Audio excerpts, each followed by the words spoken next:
before we start, many times I'll use like Microsoft Word for my contracts. In this demonstration here, I'm going to use Illustrator only because I'm able to move things around, and I do use Illustrator a lot of times for my contracts. I like the format and the fact that I can kind of customize it.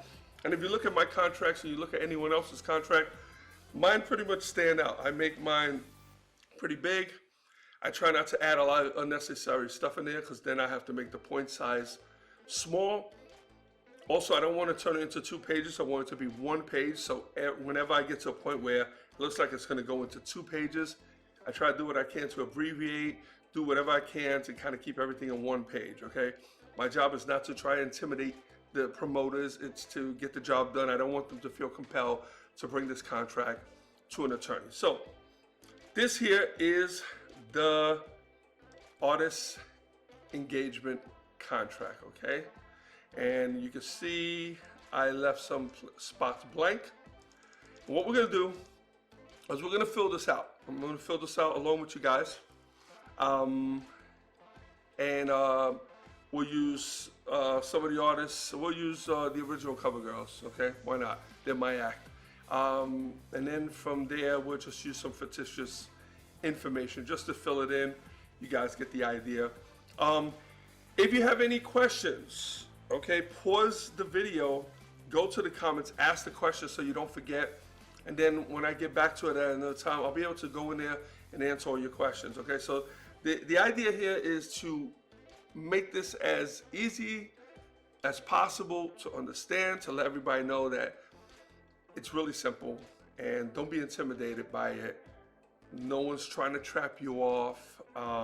And once you see my contract, really any contracts you deal with shouldn't be far off from what I'm giving you. Some will add riders, some will add terms and agreements. Don't worry about that right now. We'll get to that at another time. Okay, so all right. So let's begin. Okay, so as you guys know, here is my logo, Law Entertainment. I also put it up here, Law Entertainment Bookings and Management. That's what I do. This makes it clear what it is. This is an artist engagement contract, meaning it's a contract that engages the artist, okay? All right, so we'll start with the first line. Agreement made this blank day of blank between blank, herein referred to as artist, and blank, herein referred to as purchaser. It is mutually agreed between parties as follows. Now, okay, so let's start. Agreement made this blank day. So today is the second day of April. I'm gonna keep everything caps just so you will see it, and it's gonna be in red so you see where we're making the changes at. So it's gonna be agreement made the second day of April 2019 between, this is where we'll put the artist. Though I'm drawing up the contract, I'm not on the contract. So it's not between me and the promoter or me and the artist, it's between the promoter and the artist, okay? So we're gonna put here original cover girls. All right, and you see here it kind of went outside the line, and that is fine. That's gonna happen. If it's a smaller name like Noel, it will fit, okay? So we're gonna bring this down here, and we'll leave this there because it looks like it's not gonna fit either. So the agreement made the second day of April 2019 between the original cover girls, herein referred to as artists, and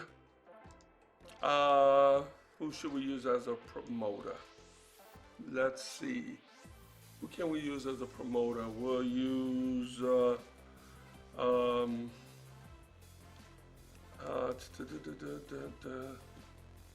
we'll just call him Mr. Promoter. How's that? All right, let's do this. This is clear. Actually, I gotta make this clear. This is important. It's actually herein referred to as the purchaser, not the promoter. There is a difference, okay? The purchaser can actually be the owner of the club. It could be a board of director, a director of the board of directors. It can be an organization. It doesn't necessarily have to be the promoter. Okay, so the promoter could be hired by the purchaser to promote the show, and the purchaser puts up the money. So it's important that we have the purchaser down there, the person who's going to sign the check, who's going to or wire the money to you, because if for any reason you put the promoter's name here and the promoter did not send you the money, and something happens where you have to return that money, you cannot return that money to the promoter. You have to return that money to the purchaser. Keep that in mind. It's a tricky one. And I've had instances where promoters, I won't name names, and these promoters are from way back. They don't even exist anymore. But thank God we have some pretty decent promoters these days. But this promoter tries to get me to send back the purchaser's money to him. Now, had I had his name here, that might have been the deal. I might have had to send him the money, but then I would be responsible for the money, which means that the purchaser can later on come to me and say, hey, where's my money? And I'll say, hey, well, I sent it to Joe Blow, and they'll be like, well, Joe Blow didn't send you the money, so why are you sending him my money? You have to send us money. So it could be tricky. So this has to be the purchaser. So in this instance, though, and sometimes the purchaser and the promoter are the same person, especially for small gigs like clubs, 300, 500, maybe up to 1,800 capacity. So it's a lot of times that the promoter and the publisher and the purchaser is going to be the same thing. So we're going to call this guy Mr. Purchaser. Okay, we're going to separate it right here for a second. Okay, so he's going to be called Mr. Purchaser. So go back, agreement made the 2nd day of April 2019 between the original cover girls, herein referred to as artists, and Mr. Purchaser, herein referred to as purchaser. It is mutually agreed between parties as follows, okay? The purchaser hereby engages the artist, and the artist hereby agrees to perform the engagement hereon, provided upon all terms and conditions herein set forth, including those hereof entitled Addy Terms and Conditions. Very rarely do I ever use these for freestyle shows, okay? And we're gonna talk about that in a second, okay? But, so what this contract does, this is now bonding the purchaser. It's creating the deal between the purchaser and the artist. It's telling us what the deal is, okay? So the purchaser is gonna pay the artist a certain amount of money as agreed in exchange for his performance, okay? To perform at the engagement. And the engagement is where we're gonna go at right now. That's gonna be the next one. Now, Addy terms and conditions. We're gonna discuss it further as we get down a little lower. Actually, I gotta fix this here. Okay. We'll talk about that a little bit, but Addy terms could be anything. Addy terms could be a per diem. Okay. Sometimes the artists say they travel 4 people and they say we want $100 per day per person for food. That's pretty typical. Sometimes not that much, sometimes only $50 per day per person. This happens a lot of times when an artist is gonna stay a few days. And maybe he has a show, so maybe he's doing a show on Thursday, and then he has another show on Sunday, so he has 2 days, so he's gonna hang around. And he could get the promoter, he can ask the promoter to cover this, so it doesn't cost him money to stay. So they'll cover the hotels and so on, and they'll give him this per diem just so they can eat, you know, so that's what that is. It could be a buyout, it could be, maybe they didn't want to, maybe the artist instead of having the promoter fly them out, rather have the cash and then he'll fly himself out. We can put that in there as well. I have other spots where I put that kind of information. I'll talk about it. I don't really use ADDI terms and conditions, but I leave it in there because I have used it in the past, but it's not that typical. So anyway, let's move on. Okay, get a little water here. All right, so place of engagement, very simple, okay? So this is going to be the actual name of the venue. So we'll call this, the Freestyle nightclub. Okay, sounds corny, but I just want to make it real clear so you know what we're talking about. And this phone number, a lot of times when we do these engagements, a lot of times the artists, the promoters, they end up putting their phone numbers there, and I don't think that's a good idea. I guess they feel that they don't want the venue, they don't want the promoters, the artists calling the venue, whatever the case may be. Bad idea, because if I want to know where the Freestyle nightclub is, I just Google it. I can get the address, I can get the phone number, I can get any information I want.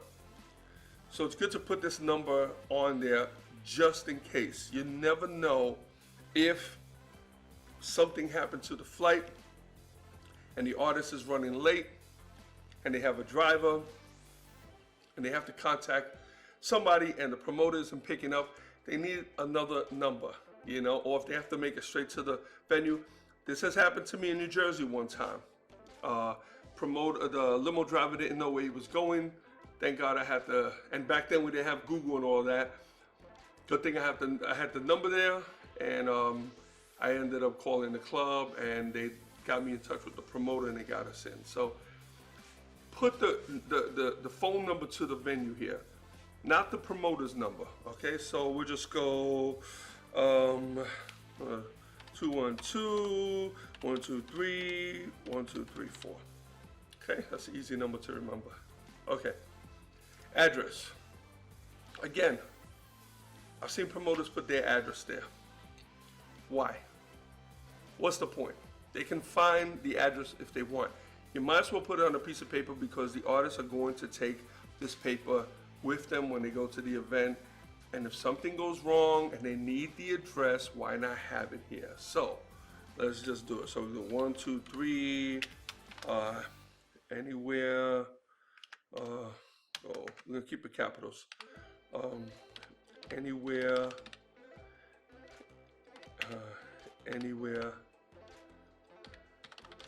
City, New York. 1, 1, 2, 3, 4. Okay. The date or dates of engagement. And yeah, it could be dates because I've done shows where we've done the same venue, where we'll do one venue on a Friday, and it might be like for kids or teens, and then we'll do the same venue, we'll go back for the adults, or we'll do one venue, it's a private party, we'll go back later on to open house, open public situation, So we want the dates. So the way we break down the dates is day as well as date. So I'll say Friday, January 24th, 2000. Well, we'll say 2020. Let's keep it. Okay? Now, once in a while, it's not often, you might get to be determined. And the reason for this is what the promoter is doing is they have a certain amount of time that they can call us for a gig. But they're asking us if they give us the deposit and they give us like 3 months, we give them like 3 months, that they'll come up with an actual date within those 3 months if we can hold it. So we can do something like that. It's not typical. It's happened to me maybe 3 or 4 times, okay? So I just want the TBD, so when you see TBD, that means to be determined, okay? All right, so but we're gonna take that out for now. So we're gonna deal with the Friday, As a matter of fact, let's not even do it Friday because I never encourage Fridays. Saturday is your money day. Fridays are good, but if you have a choice between Friday and Saturday, make sure you grab a Saturday. I'm talking to the promoters, okay? Times of engagement, okay? Now, this is important. I'll tell you why. You can't put approximately or put any time, and you don't want to be slick and say, 7 p.m. when you as a promoter know damn well you're not going to put the act down at 7 p.m. because that's what time everybody's coming in. So you're not going to do that. Thinking that you can get the artist in there early. Because if the artist wants to be an ass, they can stay there at 7. They could get there at 7:30, and by 8 p.m. they could be the hell out of there. So you don't want to do that. Tell them what time you want them there, and tell them to be there an hour before. That's fine. That works. Especially with women. A lot of times the women, they don't want to do hair and makeup and then sit around for four hours. They don't want to do that. I know I work with all women. They don't want to do that. So if you have a show at midnight, a lot of times I'll put approximately midnight. Okay. We'll put approximately midnight because it might be 12:30, 12:15. Okay, so we don't want to. We want to do the show, so we know it's going to be more or less around there. And in these cases, I try to get the acts there by 11 p.m. Okay. We don't do meet and greets prior to a performance, especially with the girls. Again, they're doing their hair, they're doing their makeup. They really don't want people all over them. They don't want to be under hot lights. They don't want to be hugging and kissing. And then all of a sudden you tell them to rush to the stage. They want to go on the stage fresh. And when they get off, they'll do all the pictures you want. Most of them will. My acts will at least do all the pictures you want. Sign all the autographs you want. Okay, so approximately midnight is fine. Okay, full price agreed. Okay, and if there's a problem, if there's going to be an issue, let's say it's a slow crowd, they're coming in later, it might be a 1 a.m. show. Just call the artists immediately or their managers while they're at the hotel and then ask them if they mind. I've never had an issue with that, so just don't have them go in and have them sit around extra long because it's going to get annoying and they're gonna let it be known. Okay, so full price agreed. When I talk about full price, I'm talking about the fee. I'm not talking about expenses, flights, hotels, none of that stuff. So this is just the fee. So I don't want to reveal, what I charge for the girls, but a number that makes sense. I'm gonna pull a fictitious number, folks. Is $10,000. I'm doing this for simplicity's sake. Okay, $10,000 will be the full price for the group. Okay, accommodations provided by the purchaser. Okay, so again, promoters, you're gonna pay the fee, and then you're also gonna pay the flights, the hotels, and the ground transportation for everyone that comes. So it's gonna be the group and the road manager, or the group, road manager, and their dancers. Okay, so sometimes you'll have an artist that performs with 2 dancers. Usually in that case, it's not 3 traveling, there's 4. So there's the artist, the 2 dancers, and the road manager. If you have an act that has a trio, it's the same thing. It's usually the group and the road manager. Okay, very rarely do you have extra people. Nobody really travels with hair and makeup and all that crap. Not in freestyle, sorry. Okay, anybody that I blew that deal for, sorry. Anyway, accommodations provided by purchaser. Now, I try to keep this all in one line, okay? And I always make sure that the promoters know, or the purchaser, whoever I'm dealing with, knows that all flights and hotels must be approved by me. If I'm booking a different act, they have to be approved by the artist or their manager, okay? So if you try to put an artist in Hotel 8 and they have a show that night, and they get to the hotel and they say, I never agreed to this, okay? You're gonna have a problem because you're gonna be stuck having to find them a hotel before showtime. I know, it's happened to me, okay? So here we're gonna do it like this. So we're gonna say, with the cover girls, we're gonna go, accommodations provided by purchaser will be, okay, 4 round trip flights, 3 king rooms, okay, 3 because Angel's my wife, and all ground trans, okay? Again, everything has to be approved. So we make sure we put that. I can attach that to a writer. Sometimes I'll just put it in an email. These are times when you might need a writer.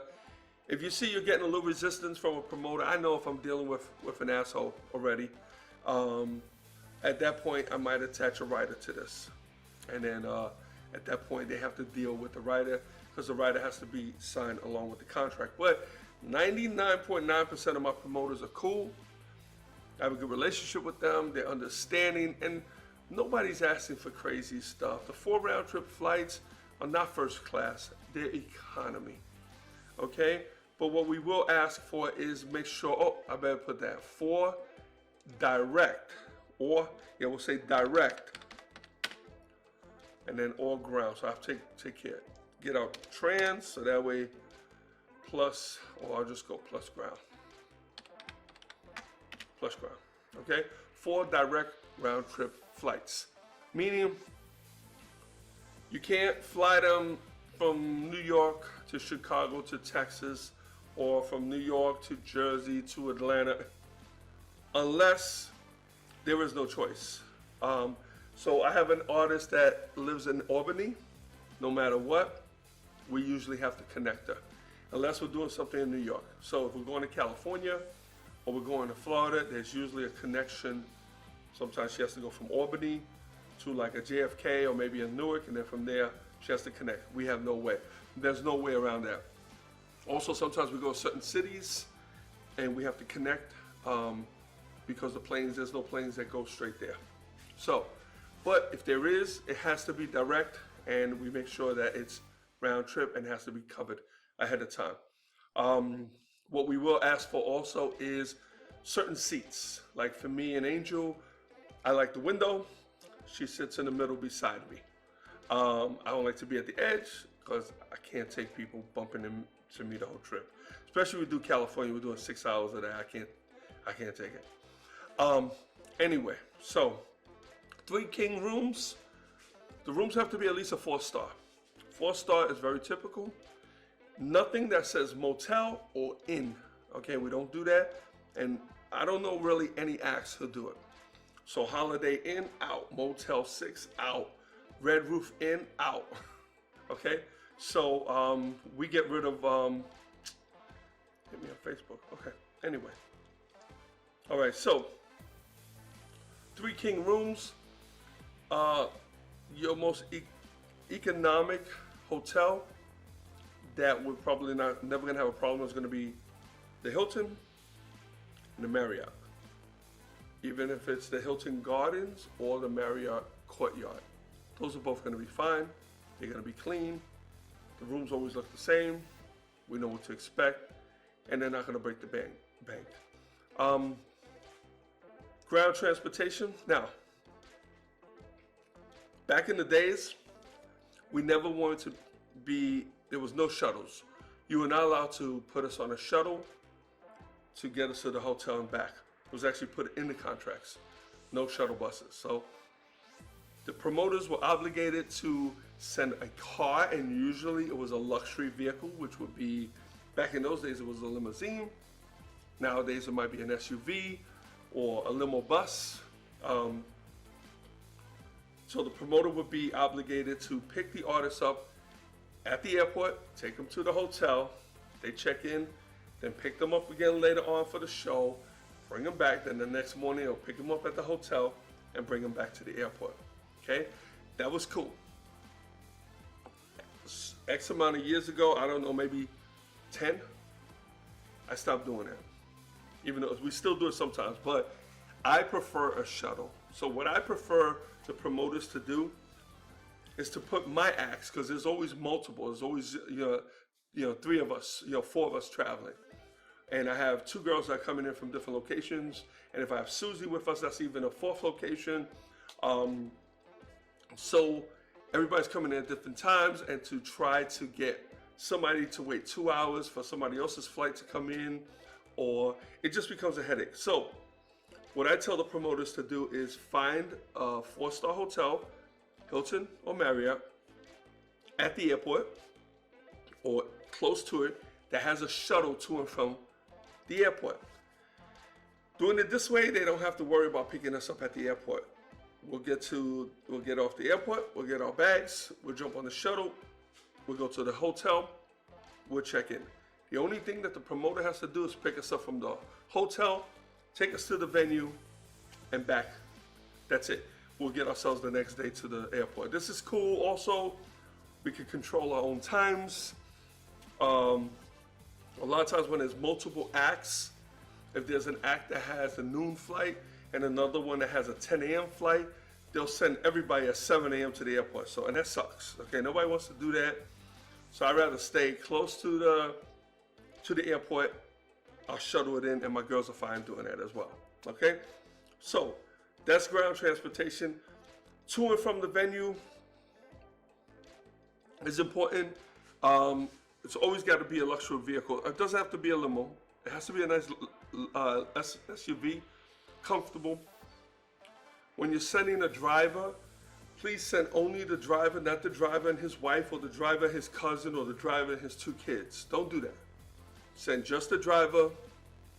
Make sure it's not one of these, make sure it has to be presentable. The car has to be clean. You gotta have some sort of respect for the artist. That's all anyone really asks. Because trust me, we've been in some craziness. It's a little embarrassing. So, decent SUV, doesn't have to be SUV limo, doesn't have to be a Hummer. Nice, decent SUV that the artist can throw their bags in. Just the driver, no extra people, no fans in the car. It's really difficult to drive somewhere when the artist wants to unwind and you have a fan asking a million questions. We appreciate it. It's a beautiful thing, but that's not the time for it. Okay, so getting real dried up. It's fine, I got no water here.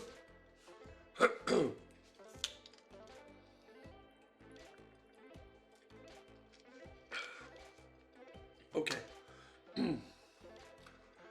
All right. All payments, this is the next line, we're right here now. Okay. All payments shall be paid by cash, money order, certified check, or bank draft. Okay. So let me break this down. Okay. All of this has to do with the deposit, with this first one. So the deposits are broken down into 50%. Okay, so if this full price agreed upon is $10,000, then obviously this deposit right here is going to be 50% of that, which is $5,000. Okay. All right. $5,000 deposit shall be paid by purchaser to artist's agent, which is me, no later than, now, this is how I do this. I look at this date. It says the 2nd of April. If you're really interested in doing a show, you're not going to call me for the 2nd with the intentions of locking it in a month later. I expect you to lock it in by the next day. So this here would be no later than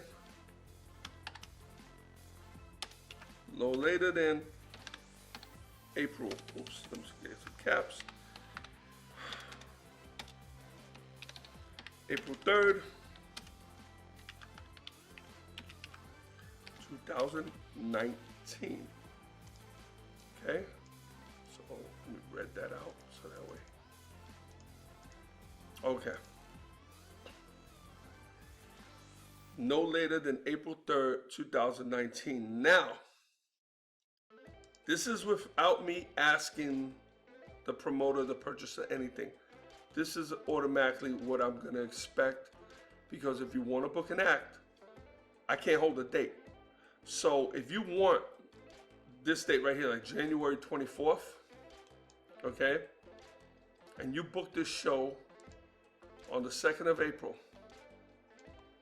but your intentions are to pay on the 5th, and I don't notice, but someone calls me on the 4th, and they're ready to pay, my job is to make sure that the artist is secure with their shows. So you're gonna lose that show. Even if I didn't agree, even if I wanted to hold a date, I have to consult with the artist, and there's a good chance the artist is gonna tell me, no, let's go with the person who's ready to lock it in right now. So that's just the way it is. So I tell a lot of artists, sometimes I'll get an artist that will shop a show, but their intentions is to lock it in 4 months. They want to check availability. And I tell them all the time, I said, listen, I can check the availability today for January 24th, but as soon as I hang up the phone, they could get booked. I have no control of that. So it makes no sense to call me 4, 5, 6 months before a show. Call me the week of, call me a few days when you know you have the money and you're ready to go. It's freestyle. There's plenty of artists that we can replace with. So if one artist isn't available and you can't change the date of your event, then we can replace them with another artist. That's simple. It's really not that big of a deal. So, but if you're serious and you want to book, well, this is what we're going to expect. We're going to expect to get the deposit in the next day. That means that you're serious, okay? So today, actually, I booked. They called me yesterday for the Cuban Fest, for Little Susie, and for the Cover Girls, and they just texted me a little while ago, said deposit is in, and they texted me a picture of the receipt. Okay, that's the way it's done. Now, I'm not insensitive. It might take a day, it might take 2 days. I'm not going to hold somebody to this date, you know, to no later than April 3rd. That's for my security here. But if you call me and you communicate, now if you're disappearing, I don't know what's going on, and somebody calls me, I'm just going to take the date.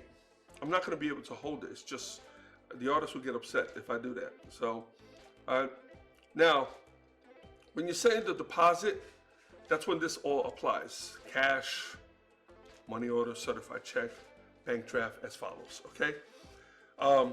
So however you want to get me that $5,000, that's fine, okay? Don't send me a post-dated check. That's 3 months old. That's post-dated for a month or whatever. Actually, no post-dated, maybe for the next day, and that is it. So that's not going to work. That money has to be in and it has to clear immediately. So if you're sending me a check, that's fine. You cannot promote, you cannot mention the show until I get the check. I put it into the account and it clears, okay? So that, I will give you that. The only thing is that if you're really hustling and you're trying to start promoting, you're not going to be able to do anything until I give you the green light that the money has cleared in the account and we're safe to go. Then we can promote, okay? The best way of doing it is a wire, or go to the bank, take the check, or get cash, put it into the bank and send it. We don't do credit cards. I don't like to do PayPal. I just like regular check, put into my account, or wired. You'll have to cover the fee. Artists will not cover the fee. I won't cover the fee. So you can try Zelle. Zelle's very limited, so it depends on like a group like the Cover Girls. You probably wouldn't be able to use Zelle because I think their cap is like $2,500. So so the deposit is fine. You have all those choices. The balance is this line now. Balance shall be paid by purchaser to artist agent in cash no later than, and with me, this is where we like to get our money. arrival at hotel. Okay? Now, that doesn't apply to everyone. A lot of times when we have promoters that we're used to, that we've done business with, we don't have a problem collecting at the venue. We have a history, we're cool. No matter what, even if it's a relative, that money has to come in prior to the performance. So it's usually immediately when we enter the venue or the club, we expect for you to hit us up with an envelope, and it has to be in cash. No exception. No bank draft, no certified check, no coupons, no gold coins. Has to be cash. And of course, that balance will be $5,000.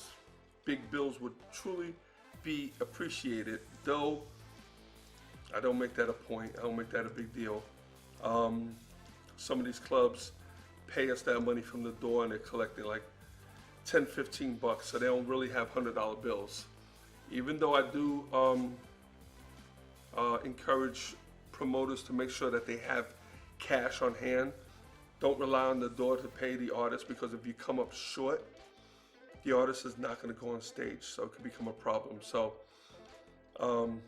have that money at hand. Don't rely on the door to do that. Okay, so $5,000 balance shall be paid by purchaser to artist's agent in cash by purchaser to artist's agent. Actually, this is wrong here. Let me fix this. This shouldn't be artist's agent. This should be artist. So let me fix that. That's why this didn't fit before. Okay? So, and when I mean agent, I also mean manager. I mean, when I say artist, I also mean manager. So, but I'm not going to put artist there. So what's going to happen is, a lot of times the artists are going to collect their own money. Other times they're going to have a road manager with them. So, but to make it clear on that, if the artist says, if you go to pay the artist, they say, oh, give it to him, you're good. Give it to him or her. All right? So I like to collect my balance paid by purchaser to artists in cash no later than arrival at hotel. So when I arrive at the hotel, you could do two things.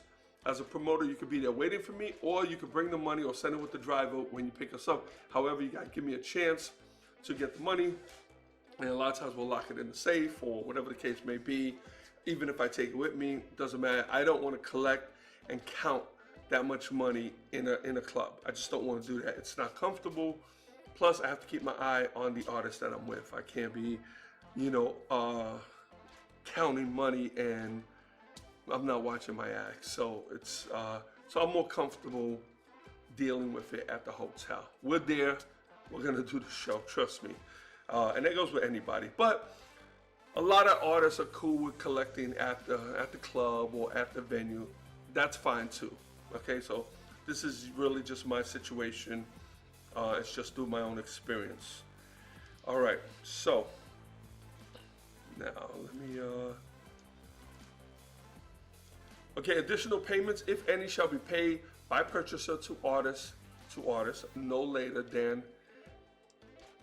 This too could be no later than arrival at venue or venue or arrival at hotel. And like I said, this is if there's a buyout of any kind. Let's say I said I was going to take a taxi and you were going to pay me some extra money, per diem, any of that extra stuff. So we hardly ever use this. I think I've used this in my entire career, maybe 3 or 4 times. So it's not typical. Okay. Now we come here to this little clause here. If scheduled payments are not made on time, artist has the right to cancel this agreement, and purchaser shall be liable to artist for damages in addition to the compensation provided herein. Okay? So that could be the case. Okay? We've had plenty of times that shows fell through. My job as an agent, as a representative of the genre, is not to give anyone any hardship. Things happen. Okay? I just did a show recently where 3 times we tried to get to this venue. It was an outdoor venue. And 3 times that we were scheduled there, the weather changed and they got a cold front. So we had to postpone. Now, that wasn't their fault and it wasn't our fault. However, technically, a lot of these venues will get in rain insurance. I think that's what it's called, rain insurance. And that insurance will cover anything that they paid out. And then they could go and rebook again. So the artist could keep that money, set up another date, and then do the show. Now, the reason why we wanted a deposit, we need it, is we need the ability to turn down other dates. So if you tell me, hey, I got a show for you January 24th, I'm like, okay, cool. And so we'll pay you in January 24th. But meantime, I have other people come to me and say, yo, I'm ready to pay you now. I can't tell them no, because what if your show never happens? What if anything happens? What if the club blows up? What if you die? What if the artist dies? So we have to make sure that everything is covered ahead of time.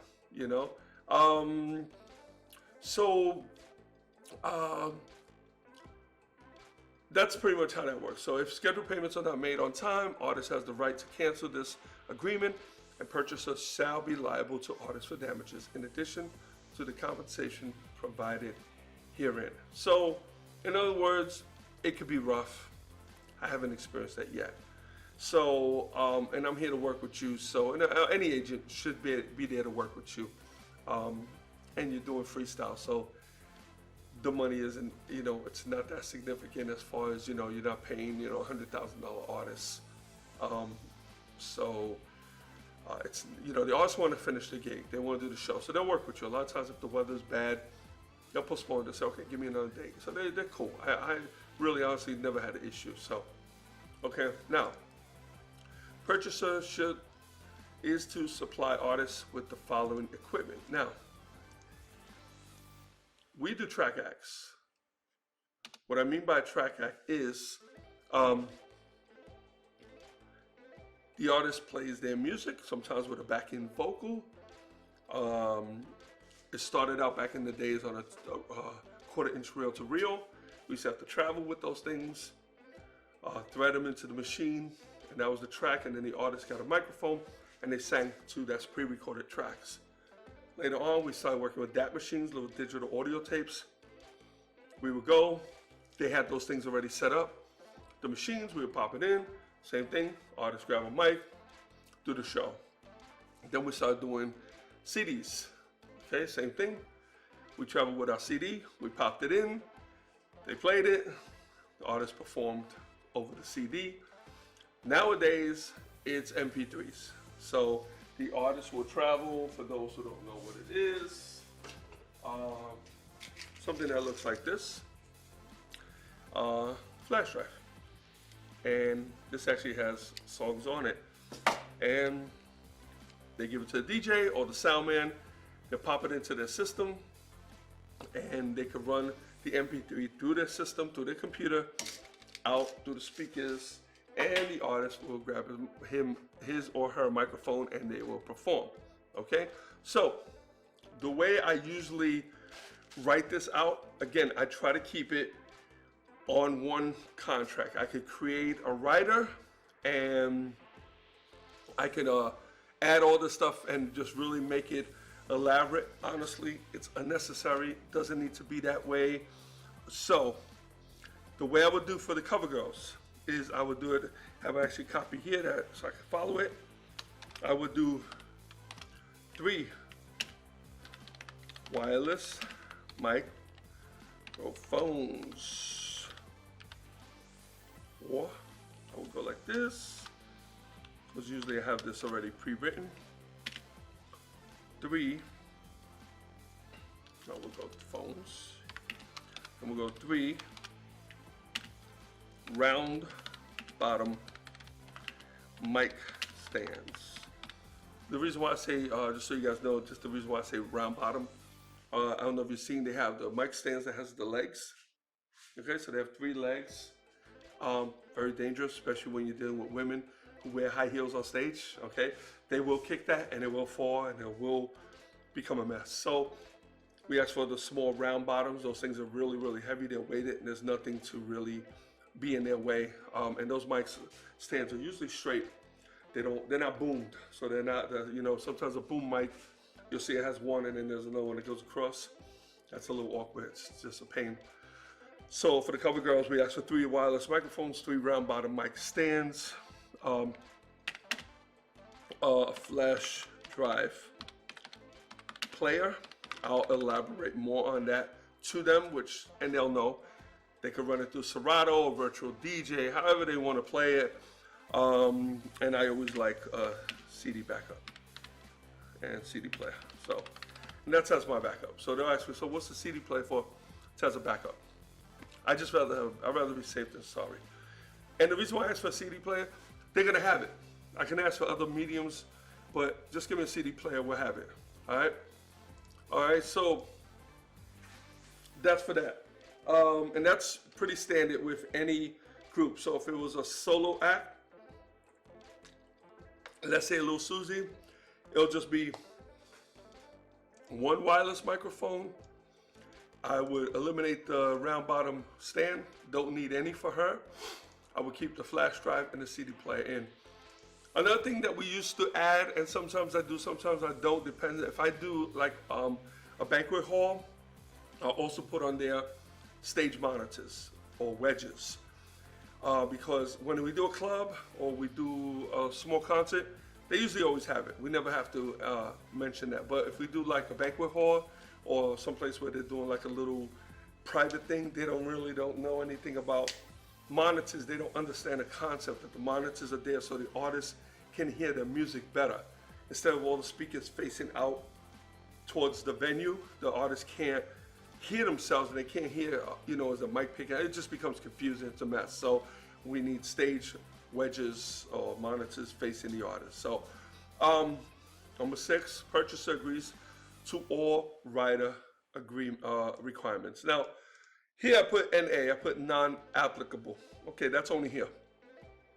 Sometimes it's applicable, and I'll put something like see attached, which means it will also be in the file with this one, or excuse me, or I'll put to file, which means it's gonna come next, or maybe I'll get it to them tomorrow, whatever the case may be.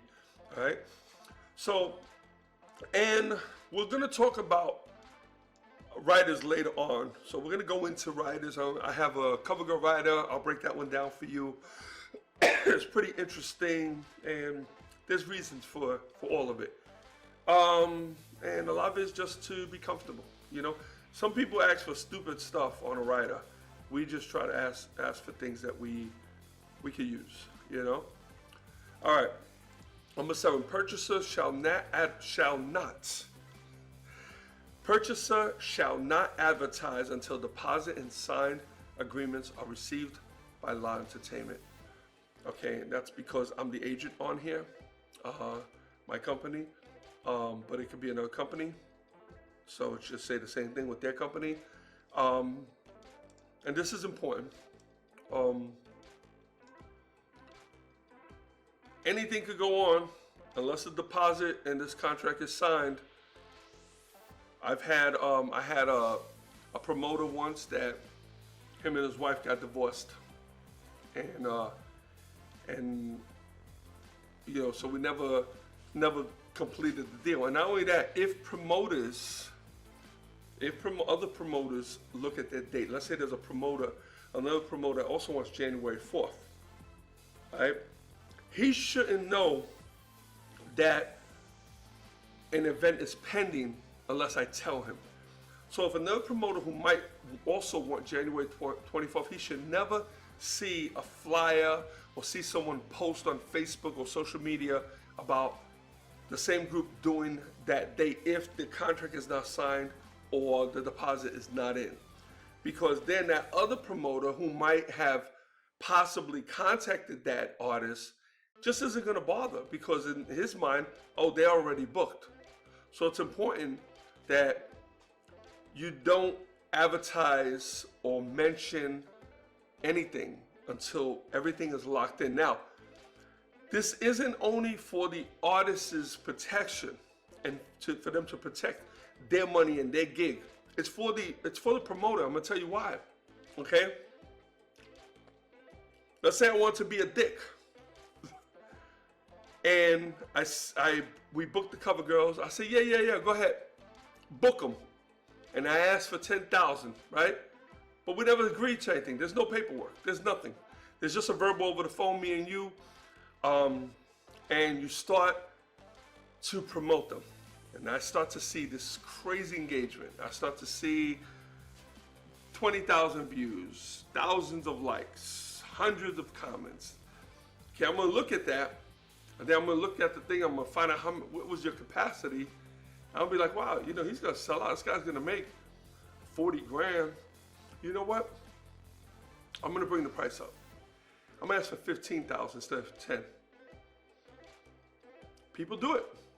I don't do stuff like that, but at the same time, I tell promoters, don't promote or mention a show that we're working on until we sign these contracts and the deposit is in, okay? Because at that point, if the promoter comes back to me and says, hey man, but you told me 10,000, I said, no, we never agreed to it. It was on paper, but after I thought about it and I saw the engagement and I saw all the people that wanted to see the show, I just feel it's only fair that my act get another $5,000. So promoters, it's for your safety as well. Do not mention or promote a gig unless you got that contract is signed and both sides agree to everything on it and the deposit is in. The deposit is the key. Okay, so make sure that money is in, all right? So, number 8, purchaser understands and agrees that deposits may be forwarded to artists prior to the performance. So, I'm taking allergy medicine, guys, so that's why I'm so thirsty. I usually don't take anything. Ever since I moved out to North Carolina, it's like, that stuff kills me. I never had allergies in my life, so. But anyway, so, purchaser understands and agrees that deposits may be forwarded to artists prior to the performance. Now, back in the days, okay, even me as an agent, if a promoter booked, let's say, an artist that doesn't belong to me, let's say Stevie B, okay? And the artist booked the promoter booked Stevie from me, and he gave me his deposit. I call Stevie and I'll say, hey, I got your deposit. He would go do the show. And when he came back from the show and everything was good, I would forward him his deposit minus my commission. We used to do that all the time. We would hold the money until after the show. That ended. I kind of think that I might be responsible for that because I got to a point where I started forwarding artists that I trusted their money. I didn't want to hold anybody else's money. Not only that, I would get people at times that could use the money. So I've never had issues. Now, if ever I booked an artist and I sent them the money and there was a problem in any way, then two things: I'll either never book that artist again, or I definitely would never send them their money again. But as of right now, yeah, we do forward the funds to the artists once everything is done. We don't hold their money. And then they pick up their money, their balance at the venue. So as soon as we book a gig and you wire me the funds and I do all the paperwork, I make sure everything is set. Once everything is set and you guys start promoting, I wire or send a check or deposit the money to the artist, okay? So I just want to make sure that the promoters are aware that we do this, okay? I'm probably the only one with that number 8 clause in that contract. You probably won't see it with anyone else, okay? Number 9 is what we call the radius clause. Artist agrees to no show within 75-mile radius, within a 75-mile radius, and 90 days prior to above date of engagement. Okay, so, all right, how do we look at this? 75-mile radius, we're gonna be very conservative. I know a lot of you guys drive 75 miles an hour, so for a lot of you guys, this would be an hour away. Average person maybe an hour and a half. Okay, all right. So the artist agrees to no show within a 75-mile radius. So at least an hour and a half in diameter.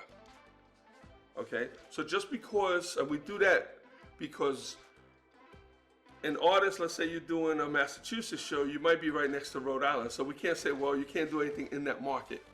Because just because it's the Massachusetts market, you're still right next to Rhode Island. So I can't have a show, a competing show with you on it 3 blocks away. So, and this has to be fair for all involved, you know, and I push this. And it depends on what kind of deal we have. This is pretty average with a club. This is fine, and this is fair, okay? Sometimes we do bigger events, they pay more money, and they give us a lot more shows. This 75 miles can go up as high as 120 miles. This 90 days prior is very standard. Some also add on after show, after the show. So they might do 60 days after or 30 days after, which I don't think that really makes no sense, makes much sense. I think that no other show should be promoted until after that last show is done. So I don't think that any artist should have to wait 30 days after a show to even book anything there. I think it should be, as long as it's not violating and it's not any time prior to the initial show. So what I do to make sure of this, let's say you book Little Susie from me for Chicago, let's say this, let's work with this date, January 24th, okay?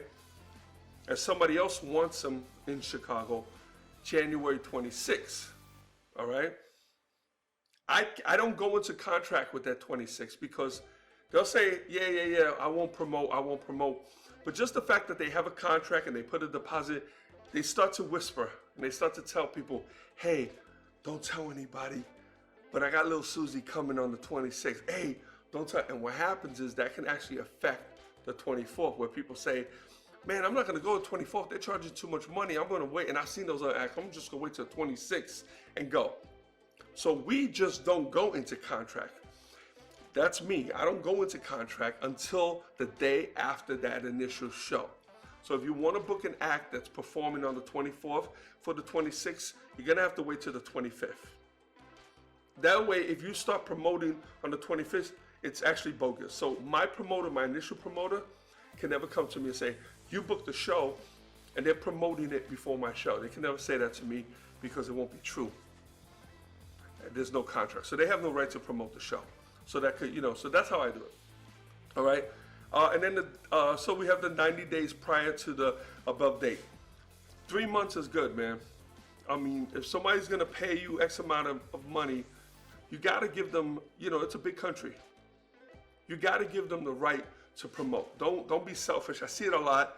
I see acts that have a radius clause of 90 days prior, and they'll try to be sneaky and sneak into an event and get a show and think nobody's going to say anything. And sometimes they don't. The only time it's okay to do it is if it's a private event, okay? When there's no advertisement. So you want to do a birthday or a bar mitzvah, the week of or the same night. It doesn't matter. Who cares? Nobody's gonna know about it. But anything that's public and they're gonna advertise or they're gonna promote it on Facebook, your private party, they're not gonna post it like that. It's not gonna be for general public. So nobody's gonna care. Back in the days too, we used to be able to do divide straight clubs from gay clubs, and it was kind of cool because the gay community a lot of times didn't attend the straight clubs, so they thought. That wasn't really the case. So if I had a show in a straight place, I was able to book a gay club for the night before or the night after.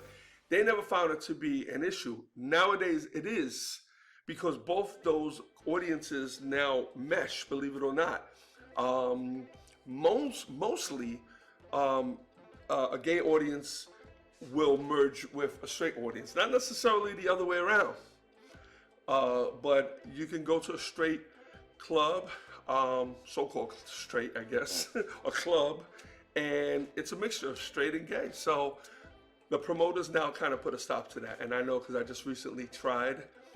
They called me for a Pride show, and I just tested. I kind of figured that, and the promoter said we get a lot of audience members from that community, and I understood, so I had to pass on that show. So that's it for that, So again, artist agrees to no shows 75 miles within a 75-mile radius 90 days prior to the above date. Okay. So then under here we have the name of purchaser, okay, and authorized representative. So sometimes the purchaser might have someone else who they're going to have cover. So a lot of times I'll have a purchaser and then I'll have a promoter here. So I might put here the promoter, right? So I'll put his thing small, the promoter, and a lot of times I'll put his information. A lot of times I'll put his phone number. I usually still put, I'll put him as a contact, and I'll put his phone number here. Or under here I will put, 567 Purchaser Road.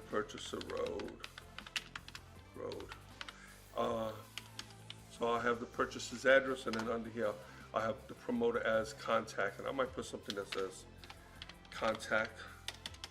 I'm just typing so fast. And promoter and their phone number. So, and then let me get rid of some of these lines here.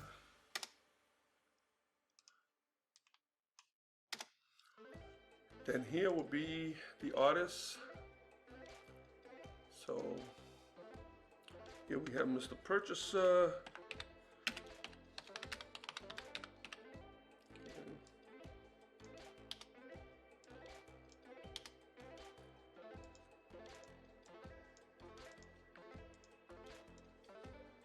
Okay. And then here